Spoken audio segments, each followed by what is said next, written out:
श्री स्वामी समर्थ, श्री स्वामी समर्थ, जय जय स्वामी समर्थ। घर, जॉब आणि अध्यात्म या आपल्या सगळ्यांच्या मराठी यूट्यूब चॅनलमध्ये मी स्वागत करते सगळ्यांचं आणि नवरात्र विषय एका नवीन आणि खूप छानशा अशा व्हिडिओला सुरुवात करते। आता आपला नवरात्रोत्सव सुरू आहे आणि आपण आपल्या चॅनलवर नवरात्राविषयीचे खूप छान छान व्हिडिओ बघतो आहे। नवरात्रामध्ये जे 9 दिवस देवीचे असतात, देवीच्या उपासनेचे असतात, ते खूप महत्त्वाचे असतात। पण त्या 9 दिवस प्रत्येक दिवस हा महत्त्वाचा असतोच, कारण हा देवीच्या उपासनेचा अतिशय प्रभावकारी काळ मानला जातो। पण या 9 दिवसांमध्ये देखील काही तिथी असे आहे की त्या जास्त वैशिष्ट्यपूर्ण असतात, जसं अष्टमी झालं, सप्तमी झालं, त्याचप्रमाणे ललिता पंचमी।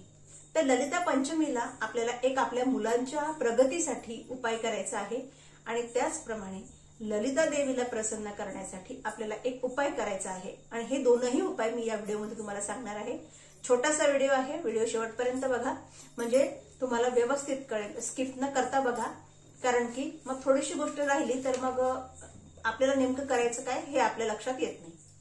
तर आपल्याला पाहायचं आहे की ललिता पंचमी या दिवशी ललिता देवीचं व्रत करतात। नवरात्रामध्ये नवरात्राच्या म्हणजे अश्विन शुद्ध पंचमी जी असते ती ललिता पंचमीच्या व्रतासाठी असते आणि त्या दिवशी आपण नवरात्राची आरती बघतो, त्या आरतीमध्ये देखील लिहिलेलं आहे की पंचमीच्या दिवशी व्रत ते उपांग ललितारे, म्हणजे या उपांग ललिता नावाचं एक व्रत, काम्य व्रत आहे जे ललिता देवीला प्रसन्न करण्यासाठी भक्त या नवरात्राच्या काळामध्ये करतात। आणि हे व्रत खूप छान आणि वैशिष्ट्यपूर्ण, पण याची मांडणी वगैरे वेगळी करावी लागते। पण आणि ललिता देवी ही अशी देवी आहे की जी भक्तांना सर्व सुख देणारी, सर्व फळ प्रदान करणारी आणि अतिशय थोड्या सेवेने प्रसन्न होणारी आणि आपल्याला सर्व प्रकारच्या सुख समृद्धी, सर्व प्रकारचे ऐश्वर्य भोग विलास जे काही आपली कामना आहे ती देणारी ही ललिता देवी आहे।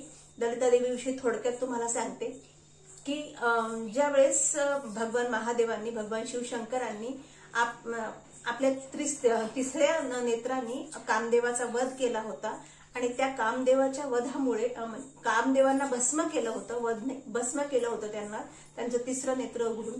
आणि कामदेव भस्म झाल्यावरती कामदेवांची जी राख तयार झाली होती त्या राखेपासून एक राक्षस उत्पन्न झाला होता। त्या राक्षसाचं नाव होतं भांडा आणि या भांडा राक्षसाने अतिशय उत्पात माजवला होता, पूर्ण सृष्टी तहस नहस करायला तो राक्षस निघाला होता। त्यामुळे त्या राक्षसाचा वध करण्यासाठी आदिशक्ती, आदी भगवती मातेला ललिता देवीचं रूप घ्यावं लागलं आणि ही ललिता देवी भक्तांना प्रसन्न करण्यासाठी किंवा भक्तांच्या अगदी थोड्याशाच सेवेने प्रसन्न होते। तर आपण काही ठिकाणी ललिता देवीचं व्रत हे वैशिष्ट्यपूर्णरित्या केलं जातं, मांडणी वगैरे पूजा करून विशिष्ट ललिता देवीची स्थापना करतात।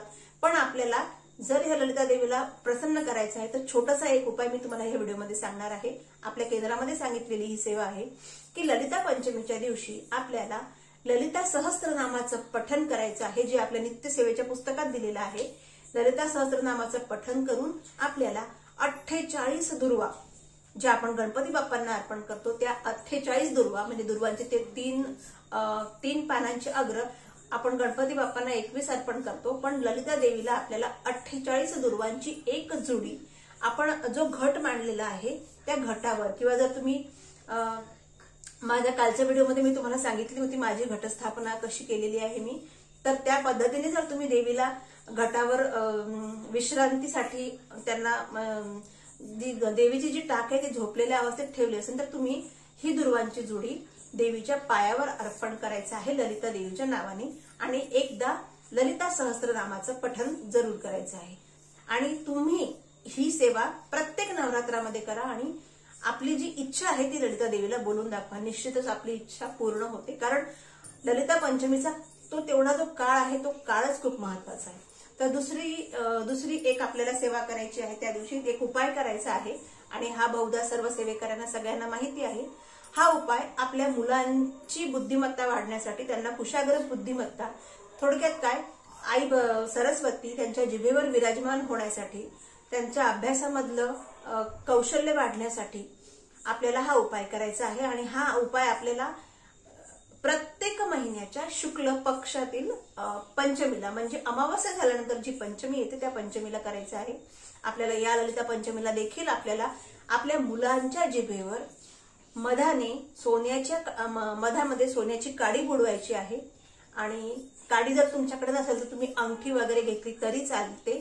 आणि जर तुमच्याकडे सोन्याची काडी अंगठी वगैरे काही नसेल तर साध्या आपल्या तुळशीची काडी घेऊन देखील आपण आपल्या मुलांच्या जिभेवर एम, इथे तुम्हाला स्क्रीनवर दिसत असेल, एम हा सरस्वती मातेचा बीज मंत्र आपल्याला मुलांच्या जिभेवर काढायचा आहे।